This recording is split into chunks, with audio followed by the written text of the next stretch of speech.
Okay, let's kick this off. Good morning, good afternoon. My name is Tapring Paquato. I lead National Science Policy Network, and it is my pleasure to have our career guest today, Kei Koizumi.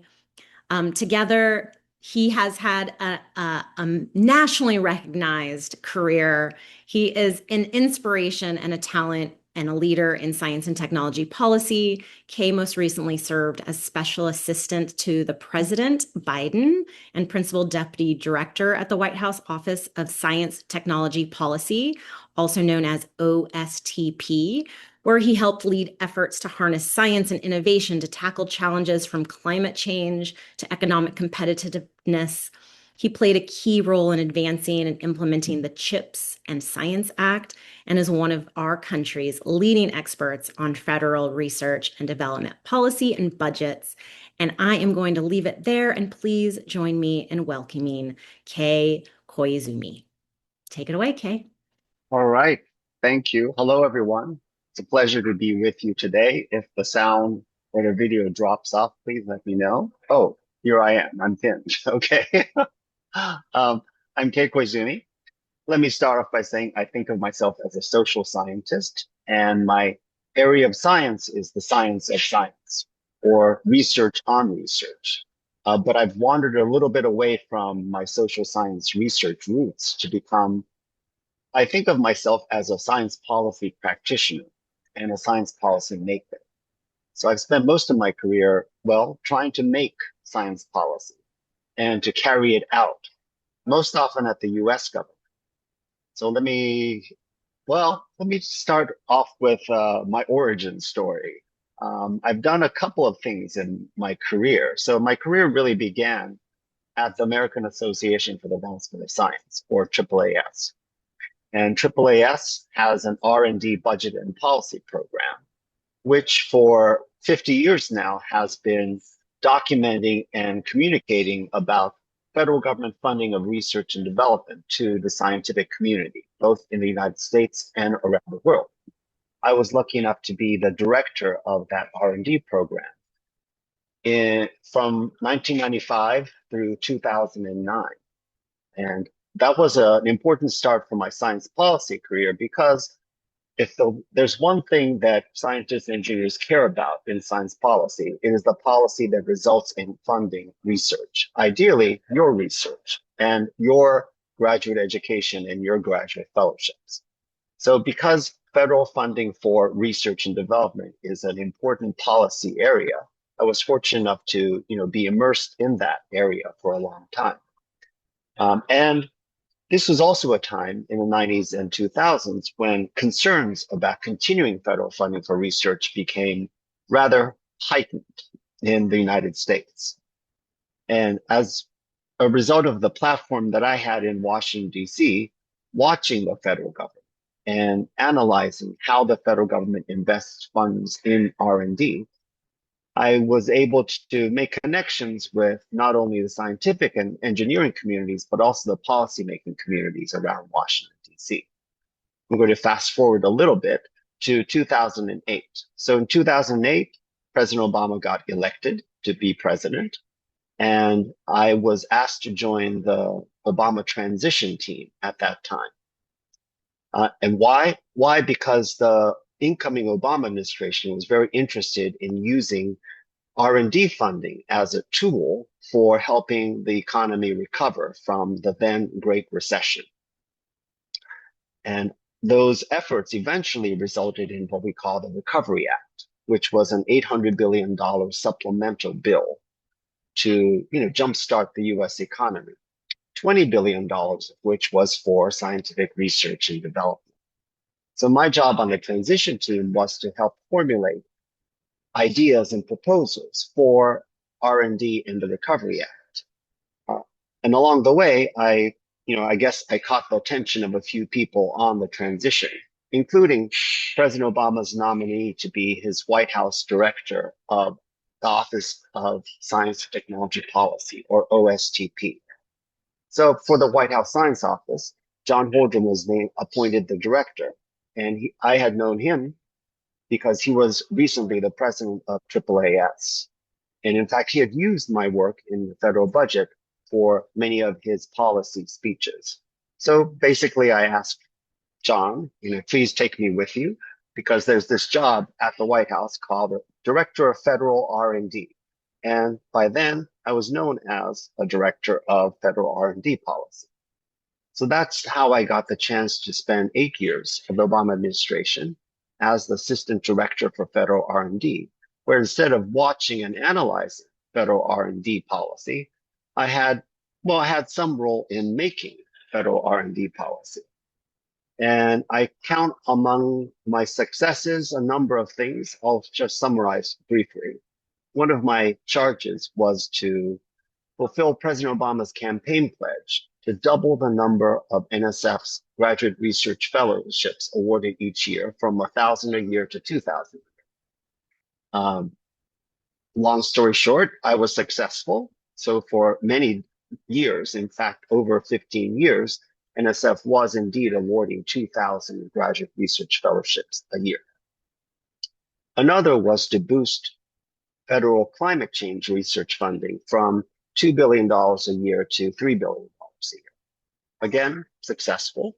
I was able to do that to better prepare the nation for understanding the dimensions of global climate change. But at that time, I also wanted to take the opportunity to branch out from my base in R&D funding to experience and learn about other areas of science policy, including what I call science for policy. That is scientific advice to inform decision-making in all areas, not just science and engineering, but also science to inform climate change policy, economic policy, trade policy, etc. And I did that by branching out into the National Science and Technology Council. The National Science and Technology Council, or NSTC, is a mechanism by which federal government agencies coordinate their efforts on science and technology matters.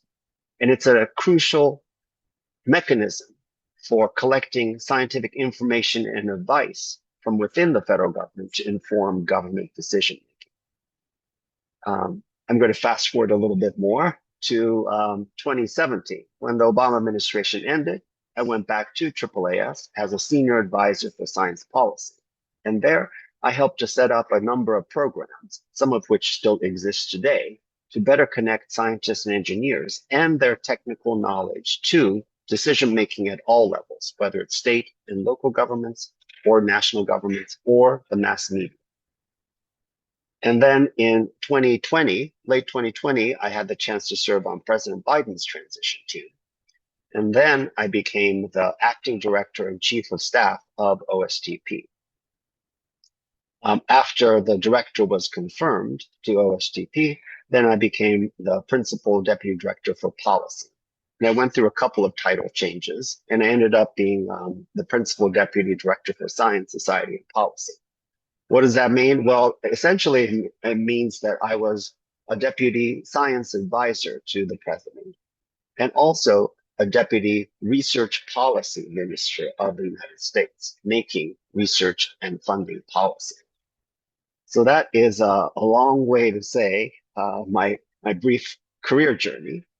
But let me conclude by going all the way back. So I started out in undergraduate as a political science and economics major, and that's where I get my social science roots. Frankly, when I was going to graduate school, I did not know what I wanted to do. I barely knew about what science and technology policy were. So I entered the George Washington University, or GW's, Elliott School of International Affairs. So I thought, well, I wanted to try something in international affairs. It could be international development, it could be international trade, and I explored those. But I admit it was one class in my first year of GW titled International Science and Technology Policy that really got me interested in science policy. And from there, I decided that was a perfect way to combine my interest in political science and economics and my growing interest in the science and engineering community in the United States. And that led me through a couple of internships and my studies at GW to, well, kind of accidentally, having a career now stretching 3+ decades in science policy. So let me pause there after that long introduction and let's talk. So Wonderful. Pring, what should I have told you? Wonderful. Well, I have one question and then we'll open it Mhm, up to others. So everyone start thinking about your questions. mhm, You've done so many things from climate change to CHIPS Act to international and domestic, and you didn't study all of that. So how do you learn new things? How do you go about tackling a new problem or a new mhm. area of science? Good question. Well, I like to say that science advice and learning is an art, not a science. But I've been fortunate enough that I've had the chance to work with a lot of talented people in multiple fields. And I've learned a lot from the climate scientists, the physicists, the astronomers, the lawyers, the policy professionals that I've had a chance to work with. But I think it comes down to, well, I built considerable body of knowledge in one area, which is federal government funding of research and development. And to this day, I think I still probably know more than anyone on the planet about U.S. government funding of research. Um, but certainly, the research skills, the gathering information, analyzing information, and communicating that information, those skills really served me well. And then being able to learn about new areas. And I've had to learn about things for many disciplines and many areas. I'll give one example. I'm a social scientist. So not all the questions that I get asked as a science advisor deal with the social sciences. One time, my first time that I got to brief President Biden, I was asked to brief him on the Mars rover that had just landed on the surface of Mars. And of course, I went through this a little bit of asking, I'm not an engineer, right? I'm not an astrophysicist, but I was, well, across the driveway from President Biden's Oval Office. And so I was tasked with learning as much as I could about the Mars Perseverance rover and putting that into a 3-page, 14-point font memo, because that's the form. And so I did a little bit of research. I called people at NASA and the Jet Propulsion Laboratory. And I called some contacts and societies who have been working on advocating for that. So through this 72-hour process, because that's all the time I produced this 3-page memo and a lot more information that I left off of that memo. And so that ability to learn, to process, and communicate, that I got my training in one area, as you all are, but then those skills really transfer with some practice into being able to learn and communicating about all areas. And I think that dovetails nicely into the what advice would you give someone wanting to go into science policy with a science background, since you came from a political science policy science background, Mhm. the translating and communicating aspects are really the translational. Yes, Yeah. yes. So I mean, whatever your discipline. I mean, I was lucky in that I often got asked about my field, which is government funding of research, because for every question, whether it was quantum science or even the Mars rover or COVID-19 vaccines, one of the questions is, well, how much money is the federal government investing in that research? So of course I could answer that, but then I had the chance to learn from others about the other aspects of each of these issues. Yeah. So we have a question, kind of a global policy question. So you spent a few years in China. And Mm-hmm. there are any policies that, translate maybe to US culture environment that you think should be considered in a US context? Hmm. I did get a chance to spend 2019 and 2020 in China. And 2020 was not the best year to be in China because of the COVID-19 pandemic. And I'm not sure I was able to get the full experience of it. That said, I, in my career, I've wanted to adapt a lot of nations' policies for the United States. For example, much of the CHIPS and Science Act. is based on manufacturing policies that were already successful in Germany and in Japan. And many of our scientific integrity policies were modeled on, policies that had, been formulated in Canada and the United Kingdom. But I will say that I have yet to actually take a Chinese policy and try to translate that to the United States. And I don't know why, but maybe in the future I will. Yeah, global cooperation. Yeah, So, do you think that there is an emerging area or areas of science policy, something that we should pay particular attention to or emphasize or highlight in our own work as we're starting to do this work? right. I have some ideas. Okay. So one is I've been become very interested in public engagement and public participation in science and engineering. It's an interest I've long had, but in the Biden administration, we had the chance to, commission a presidential council report on public engagement and public participation in science. And we had the chance to build a community of agencies and scientists and communicators, building networks for, fully engaging people all across America, not only in the conduct of research, but also in agenda setting for research, for participating in research, and for assessing the technologies that come out of research. So all of those fields are something that I want to explore, and I would love to, of course, have you all there with me. I think Mhm.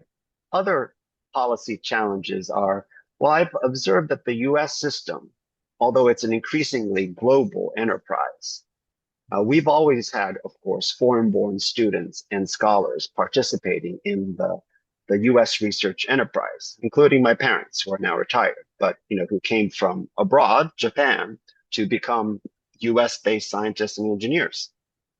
Um, but the US policy system is still kind of designed for a very domestic environment. It doesn't fully recognize the increasingly global character of research and the increasing international composition of our science and engineering workforce. So those are two areas that I'm going to offer as well. We need some help, and I hope you all can participate. But I could go on for another hour about the other opportunities. Yeah. Well, thank you. We'll have you back for the other hours. Hmm.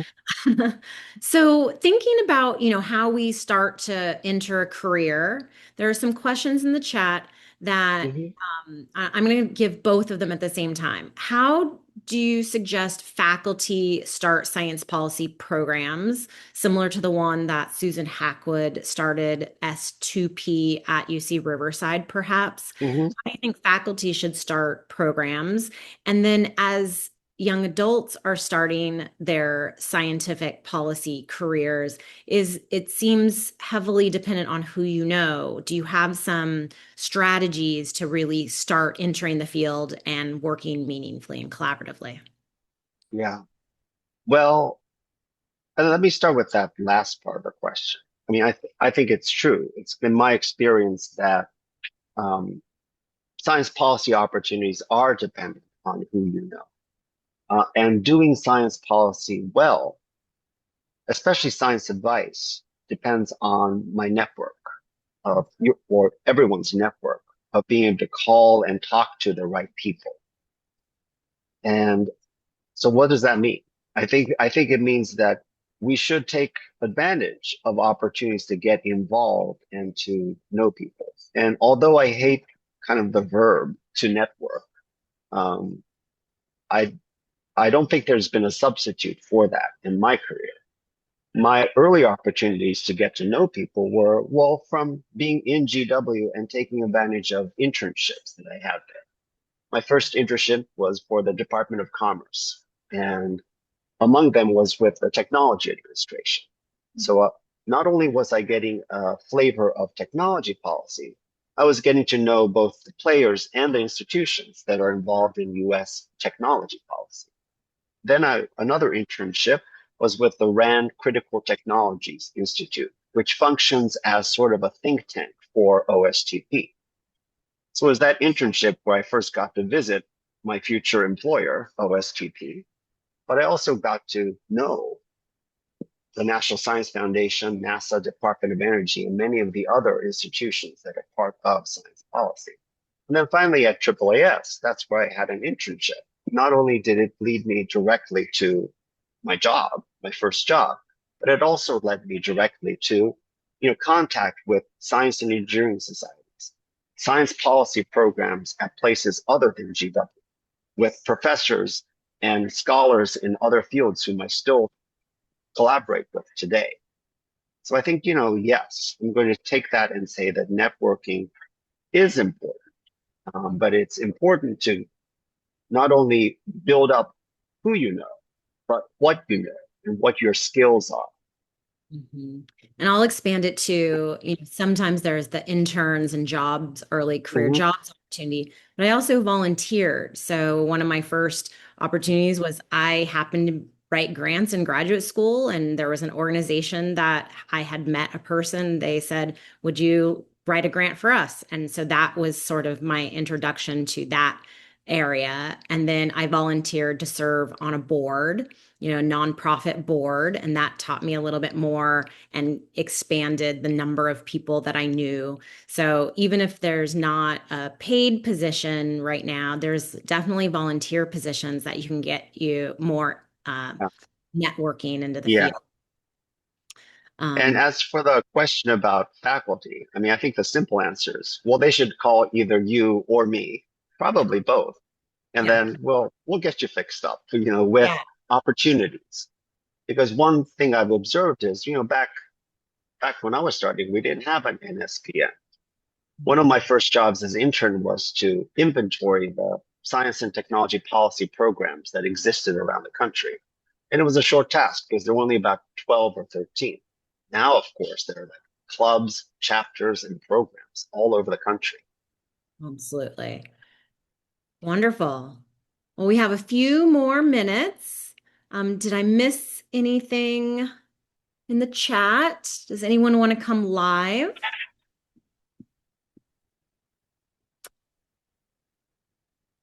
Um, okay, question is, as I'm reading it, US innovation systems relied on translational R&D in industry and fundamental research in academia. With the increasing dismantling of early career funding sources, what do you see as the most effective way of advocating for these funding sources? Um, I don't know the answer to what's the most effective way. I think we're all trying to figure it out. And I think the only way to find out is for all of us to do it, maybe in our specific ways. I mean, of all of us on this call have our potential or actual advocates for science. And how do we do it? We just have to do it. And I'm not so concerned about doing it correctly or doing it most effectively at this point. I think it's important that we do it. I will say that, there are times when I do worry about and advocate for how much federal funding is enough. But lately I've been more concerned about federal funding of research for whom and by whom, performed by whom, as I suggested in my public participation in science uh, topic, and also how. How are these fundings sources allocated? Is it going to be by peer review or is it going to be by a more politicized effort? Um, yeah, so I'm going to say, I will go back to, I don't know, but I hope we can discover that together and just do it is the way I'm trying to approach Yeah. So, one of the final questions. You are so talented and inspirational, and you've done amazing work at the top level, all across the globe. Have you had any setbacks, and can you share what you learned from those it. so that we can learn from you? Yeah, I've been reflecting on that, but one of the things I will share that the first year in OSTP in 2021, the second time there, we had we had a director of OSTP that did not last very long. He was only on the job for about 7 months, and he was, well, basically forced to resign. So, I think my setback was that during the time that he was in office, several of my colleagues left because they felt they could not continue to work in that environment. And I almost left because was not able to work in that environment. Yeah. But I think that was a policy failure. It was a policy failure on my part because I should have done more to create a better environment for my teammates and my colleagues. And, although I had some agency and power, I don't think I used it. That said, I'm happy I survived and went on to have the job that I was meant to have, I think, as principal deputy, and to put together a team of colleagues that I was meant to have. So I ended up in 2024 with a team of about 24, 25 people, and I love them. They're great. Um, and, and, I wish I'd supported my other colleagues earlier in my career. I don't know. Yeah. And there are some policy failures, but there are also policy successes, and they're wrapped up in one. I'm very proud of the Chips and Science Act. I'm one of the authors of it, but I'm also well aware that despite it being a 400-page bill, there are some ideas that didn't make it into that bill. Uh, Mhm. and they could have made a difference. For example, I mean, there was a provision that I co-authored that would have, expand collection of demographic data about LGBTQ plus scientists and engineers. That didn't quite make it. I still have it. Someday I hope it will. There were some more enforceable provisions about using federal policy to end harassment, sexual or otherwise harassment in the sciences and engineering, especially in fieldwork settings. Didn't quite make it into its strongest form.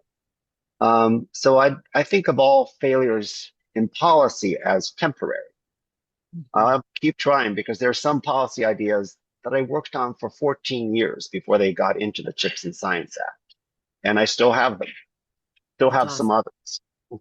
Yeah. Okay, final question. Do you have a favorite leadership book that you can share with us? A favorite leadership book? Leadership Actually, book. no. No. I don't, because I admit, I'm still kind of getting my head around the idea that I might be a leader. Um, Well, a book that you read, or how about a book that you remember that sort of made you think about policy and science and advancing and uh-huh. Well, that's okay. You don't have I'm going to, yeah, well, I will say that there are a couple of books I do carry around related to the sciences. One is this textbook, Beyond Sputnik, which is the science policy textbook. And I've carried it around long enough that now I've signed on to be the author team for the revised edition, which I hope is coming out in time for spring semester next year. So yes, um, wonderful. and uh, and another one is the Rising Above the Gathering Storm report, which came out in 2006 from the National Academies. And I had it in my office both times at the White House because I wanted to one by one implement as many of those 20 recommendations in that report as possible. So I'm going to suggest those. Wonderful. But okay, Thank you. Thank you. Thank you so much for joining us. I know it was a quick half an hour, and I see that there are many, many more questions that we didn't have time for. yeah, Connect on LinkedIn, connect in yes, conferences. Thank you so much. You are always a pleasure yeah, to.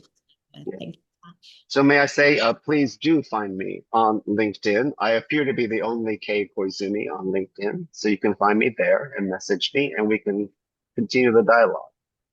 And I wish you all very well. Thank you.